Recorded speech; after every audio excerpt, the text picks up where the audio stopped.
सबसे पहले अस्सलाम वालेकुम, नमस्कार, जय भीम। मैं अपने वार्ड के सारे रहवासियों को मैं ये बताना चाहता हूँ कि मैं अपने इस वार्ड के लिए एक मुअज़्ज़िज़ शख्सियत मुफ्ती सुफ़ियान बानो साहब को पूरी तरह से समर्थन करता हूँ। और समर्थन करने की सबसे बड़ी वजह ये है कि मैंने अपना कोई कैंडिडेट नहीं देखा। मुझे जो लगा कि मेरे वार्ड के लोगों के लिए बेहतरी है, उनकी फलाह बहबूदी के लिए जो बेहतर है, जो मेरे विज़न थे, स्कूल के अच्छा इंफ्रास्ट्रक्चर हो, गार्डन्स अच्छे हो, बच्चों की एजुकेशन पे हम बेहतर से बेहतर किस तरह से काम कर सकें। हमारे जो गोंडी की सबसे बड़ी समस्या है रोड की कनेक्टिविटीज़। मेरी सर से बात भी हुई कि रोड नंबर 3 जो है उसको जीएम लिंक रोड से जोड़ने के लिए हम पूरी ताकत से काम करेंगे। रोड नंबर 6 जो माता रमाबाई उद्यान, बाबा साहब अम्बेडकर उद्यान के बीच से जो रास्ता जाता है उसको कनेक्टिविटीज़ करने के लिए काम करेंगे। रोड नंबर 7 जो माता रमाबाई गार्डन से बाजू से लग के जाता है, कुछ रूमों की शिफ्टिंग है, उस पे कोशिश करेंगे ताकि जो गोंडी से बाहर निकलने की जो ट्रैफिक की समस्या है, वो ट्रैफिक की समस्या ख़त्म हो। और गोंडी के चौड़ीकरण के लिए सबसे ज़्यादा मेहनत करेंगे ताकि जिस तरह से आज कभी कुछ हादसे होते हैं, एम्बुलेंस निकलने में तकलीफ़ हो जाती है, बच्चों को स्कूल कॉलेज जाना हो तो उनको निकलने के लिए तकलीफ़ हो जाती है।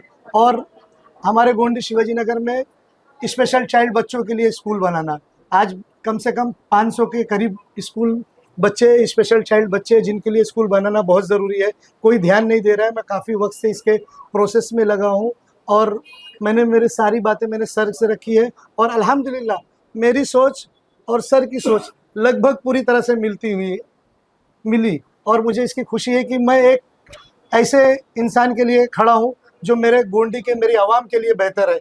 मैं अगर अपना सोचता तो मैं किसी भी एंगल से सिर्फ अपने आदमी के लिए ही लड़ाने की कोशिश करता, मगर मुझे 9 साल से इस वार्ड से प्यार है। मैं एक एक गलियों में घूमा हूँ, एक एक सड़कों पे घूमा हूँ।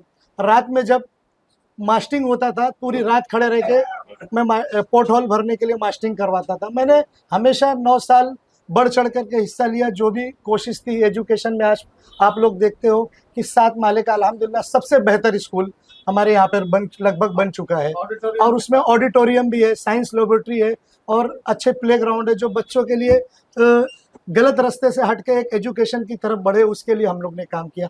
अल्हम्दुलिल्लाह बहुत बताते हो आप लोग को खुशी होती है। मैंने सर को भी बताया, सर को भी खुशी हुई। रफ़ीक नगर म्यूनसिपल स्कूल जो है वो 9 माले का पास हो गया लगभग। उसका एक मंथ में उसका टेंडर प्रोसेस पे है वो। और एक स्कूल, उसमें 2 पार्ट है, एक मुंबई पब्लिक स्कूल है और एक सीबीएसई स्कूल है। तो हम लोग एजुकेशन पर्पस पे बहुत काम कर रहे हैं कि हमारे गोंडी के बच्चे जो है किस तरह से पढ़े। हमने गोंडी शिवाजी नगर में वो भी हालात देखे हैं कि माँ बाप अपने बच्चों की 500 हज़ार रुपया फीस भरने के लिए परेशान हाल रहते थे। उनको हमेशा शौक होता था कि प्राइवेट, जिस तरह से बाकी लोग प्राइवेट स्कूलों में पढ़ते हैं उनके भी बच्चे पढ़े। हमने उस वक्त ये अहद किया था कि इंशाअल्लाह ताला गोंडी शिवाजी नगर में ऐसा वक्त लाएंगे कि कोई भी माँ बाप परेशान नहीं होगा अपने बच्चों को शिक्षा में पढ़ाने के लिए। और हमने इतना बड़ा कदम उठाया और इतनी मेहनत की। अल्हम्दुलिल्लाह हमारा एजुकेशन में, हमारे गोंडी में म्यूनसिपल स्कूलों का स्तर बहुत बढ़ते जा रहा है और यकीन मानिए कि पूरी तरह से फुल है। यही खुशी है। और जो विज़न है, जैसे ओल्ड एज रूम बनाना, बहुत सारे ऐसे विज़न है जिस पे हमको काम करना है और हम सर उस पर डिस्कस करते रहेंगे, काम करते रहेंगे। और मैं मेरी आवाम का बहुत शुक्रगुज़ार हूँ कि 9 साल मुझे अपना दोस्त, अपना भाई, अपना बेटा समझकर मुझ पे भरोसा किया और मैंने कभी किसी से गलत लफ्ज़ों में नहीं किया। और आप लोग जानते हो कि मेरे साथ जो हुआ है मैं उसको आप लोगों को बयान नहीं कर सकता हूँ। मैं किसी की बुराई नहीं करना चाहता हूँ क्योंकि मैंने ऐसी शिक्षा पाई नहीं है, बस मेरी तकदीर में नहीं था। मेरी मेरी मेहनत पे शक किया गया, मेरी चीज़ों पे शक किया गया। कोई बात नहीं, इंशाअल्लाह ताला इनके शक को हम एजुकेशन के माध्यम से जवाब देंगे। हम इनके सबसे पहले तो मैं अपना थोड़ा सा परिचय करा दूं। मेरा तारुफ ये है कि मेरा नाम सुफियान वनू है। मैं वडाला एंटॉफिल 179 से कॉरपोरेटर हूं और मेरे पिताजी भी जो है वो 5 बार कॉरपोरेटर रहे हैं। छोटा सा हमारा और कॉरपोरेशन का नाता क्या रहा है वो एक छोटे शब्दों में बता दूं कि मेरी पैदाइश है 1983 की और हम लोग कॉरपोरेशन में चुन कर आए 1978 में, 1978 में। तो 1978 से आज 2024 तक हम लोगों ने तकरीबन 9 चुनाव लड़े हैं, जिसमें से 7 चुनाव जीते हैं और 2 चुनाव हारे हैं। तो जीतने का रेशो बहुत अच्छा रहा है।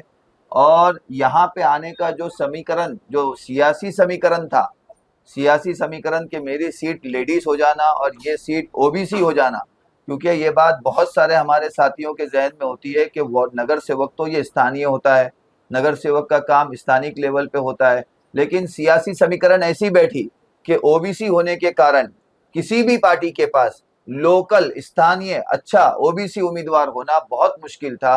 पार्टी ने मुझसे कहा कि एक जमीन, अच्छी जमीन है जो थोड़ी सी कम मेहनत की वजह से कहीं ना कहीं बंजर होने जा रही है, लेकिन उस जमीन के अंदर पोटेंशियल बहुत है। आप वहां जाओ, मेहनत करो, संगठन को खड़ा करने की कोशिश करो, लोगों से मिलो, क्योंकि कांग्रेस ऐसी चीज है जो गली से लेकर दिल्ली तक लोगों के मसाइल पर लड़ रही है। लोग कांग्रेस से मोहब्बत करते हैं, प्यार करते हैं। सिर्फ एक थोड़ा सा नेतृत्व मिल जाए, लीडरशिप मिल जाए, एक राह दिखाने वाला मिल जाए, तो आज भी लोग कांग्रेस के साथ जुड़ने के लिए तैयार है। तो हम लोग इस गोवंडी की जमीन पर आए, हमने गली गली की खाद छानी, मेहनत करी, कार्यकर्ताओं को दोबारा खड़ा करने की कोशिश की।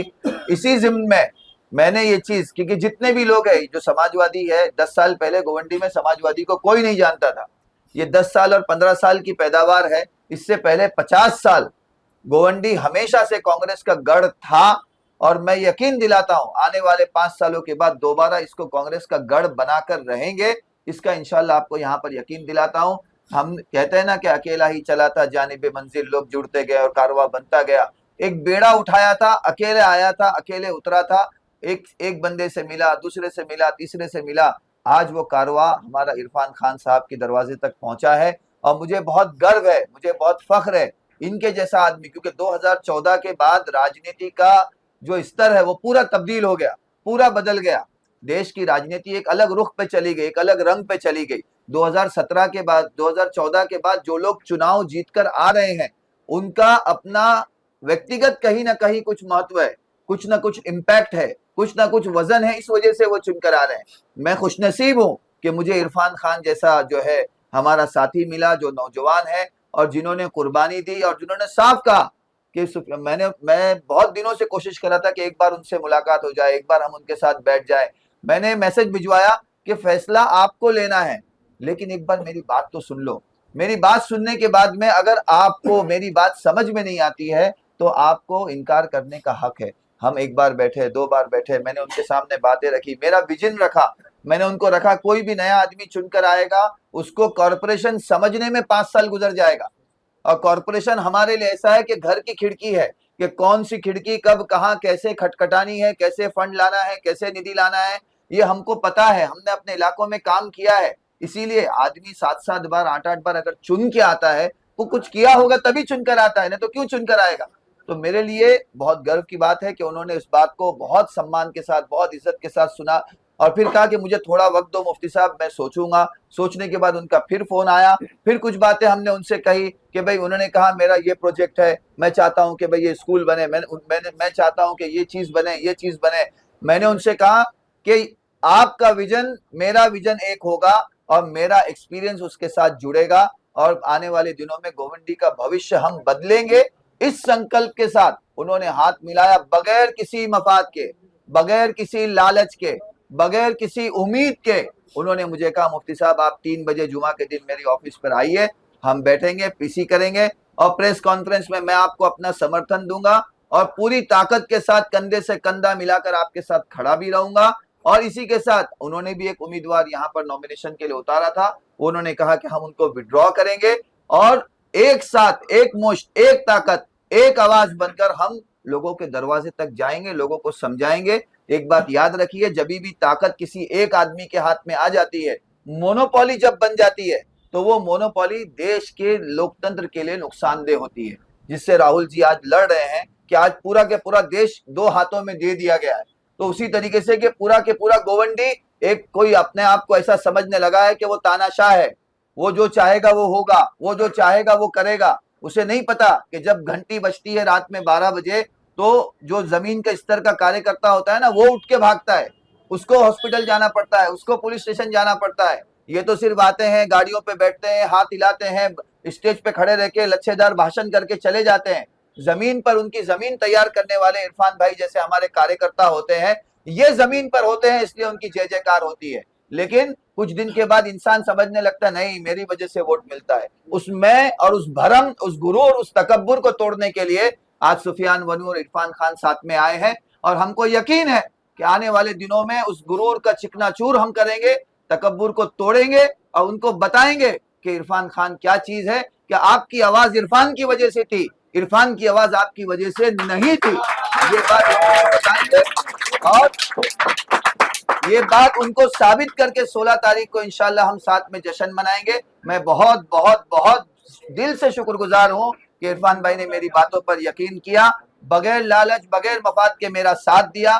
हम तीनों सीनियर यहाँ पर मेरे साथ, हमारे जिला के अध्यक्ष केतन मेहता जी आए हैं, निजामुद्दीन राइन तो मुंबई का चेहरा है, बड़ा चेहरा है, बड़ा वक्ता है, लोग उनको सुनने के लिए दूर दूर से आते हैं। मैंने तीनों सीनियर, हमारे यहाँ पर ब्लॉक प्रेसिडेंट गुलजार साहब भी आए हैं, तमाम साथियों को हम लेकर आए। मैंने एक साथी हमारे लिए एक कदम बढ़ा रहा है तो हमारा फर्ज है कि हम उसके लिए 2 कदम बढ़ाएं।